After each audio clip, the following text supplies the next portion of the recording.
बाद एक कैंची से कई वार किया जा रहा था।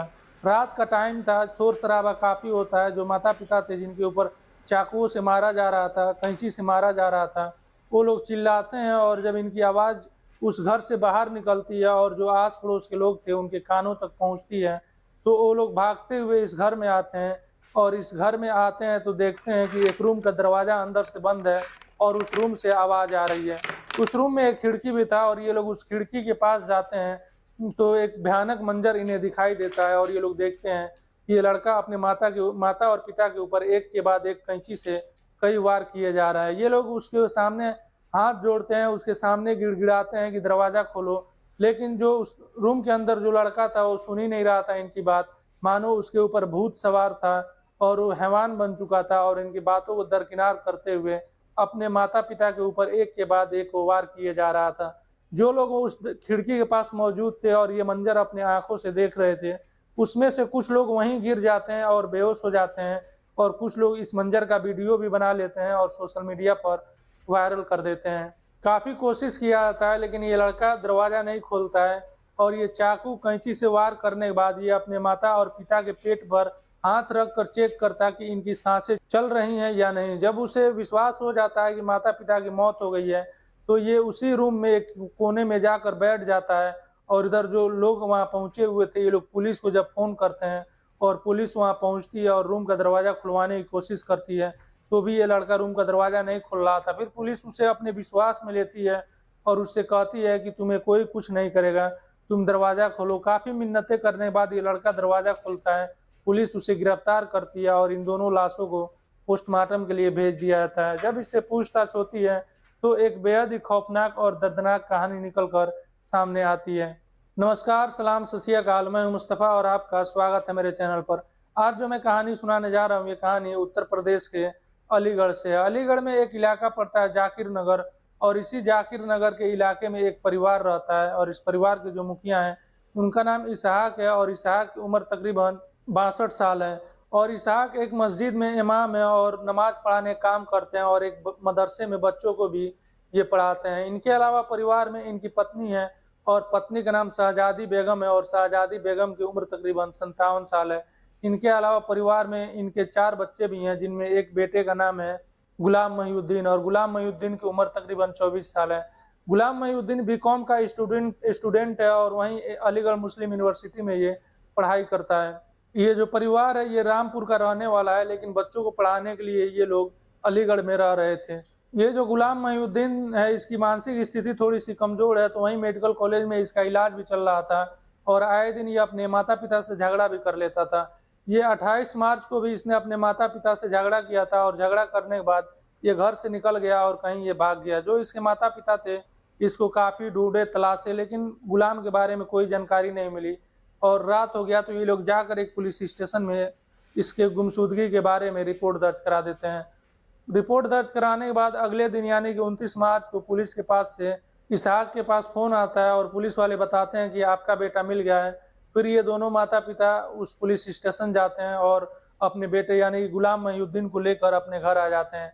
घर आने के बाद गुलाम महिउद्दीन अपने माता-पिता के सामने काफ़ी रोता है, हाथे जोड़ता है और कहता है कि उससे गलती हो गई है, आइंदा से वो ऐसा गलती नहीं करेगा और फिर अपने माता-पिता से वो आगे कभी लड़ाई और झगड़ा नहीं करेगा।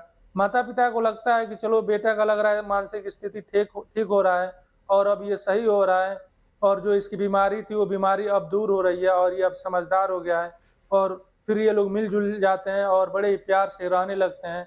वो दिन गुज़रता है, रात आती है और रात को सब लोग हँसी-खुशी से साथ में खाना खाते हैं और खाना खाने के बाद अपने-अपने कमरे में सोने चले जाते हैं।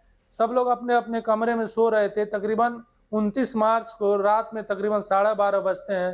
तभी ये लड़का यानी कि जो गुलाम महिउद्दीन था दोबारा वो अपने कमरे से निकलता है, अपने रूम से निकलता है और अपने पिता के रूम में जाता है और उनसे जाकर कहता है कि मुझे डर लग रहा है। अब उसके पिता जब ये बात सुनते हैं, जो इसहाक थे ये बात सुनते हैं कि उनके बेटे को डर लग रहा है तो वो बेड से नीचे सो जाते हैं और अपने बेटे को बेड पर सुला देते हैं और कह देते हैं कि तुम इस पर सो जाओ।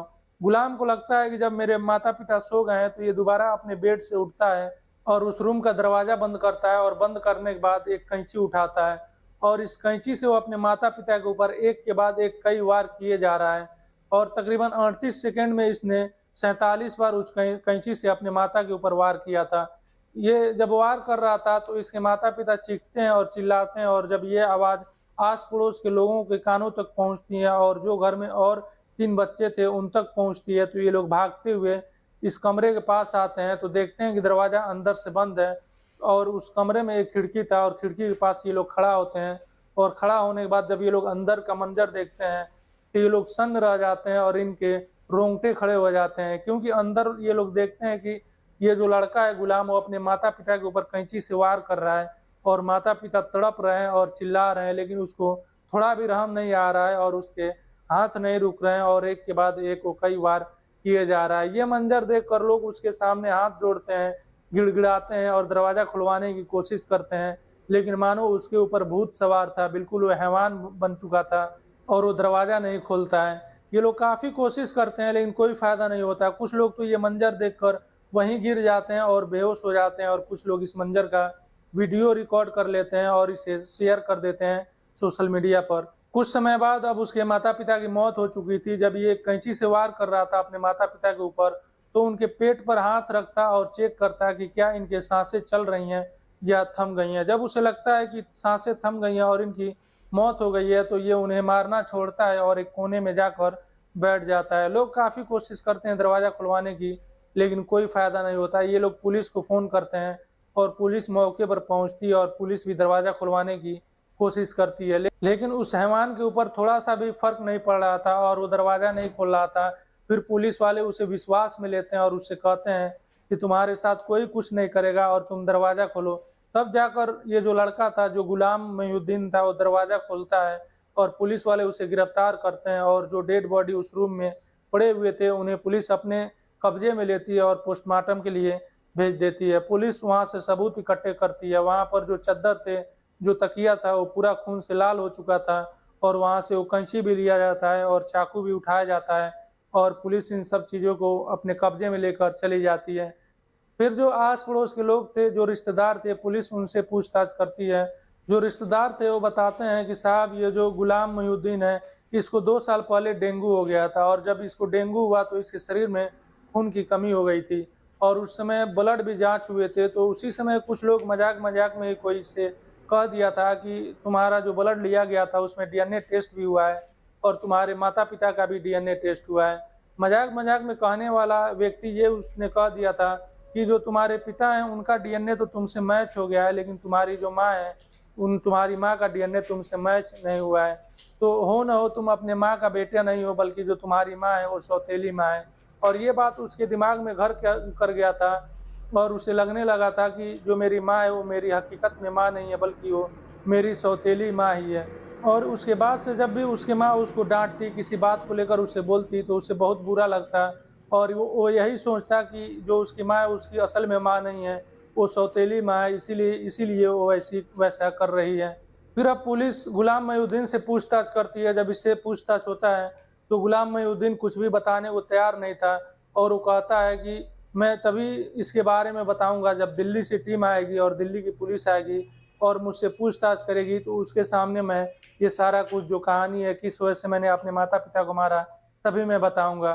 और गुलाम कहता है कि मुझे सिक्योरिटी चाहिए और जब मुझे ये सब मिलेगा तभी मैं इस बारे में कुछ भी बताऊँगा। लेकिन पुलिस वाले जब इसके साथ सख्ती करते हैं, गुलाम के साथ जब सख्त होते हैं, तो गुलाम टूट जाता है और जो पूरी कहानी थी, वो सुनाता है। गुलाम बताता है कि जब मुझे पता चला कि मेरी माँ और मेरा डीएनए सेम नहीं है, अलग-अलग है और मेरी माँ वो नहीं है, तभी से मेरे दिमाग में, मेरे अंदर मेरे माँ के प्रति नफ़रत बढ़ने लगा था और मेरी माँ जब भी कुछ कहती, मुझे बुरा लगता। मुझे भी जब भी डाँटती, तो मुझे लगता है कि मैं उसका बेटा नहीं हूँ, इसी वजह से मुझे डाँट रही है। और आए दिन 2 साल के बाद से घर में झगड़ा होता रहता था मेरे और मेरे माता-पिता के बीच में।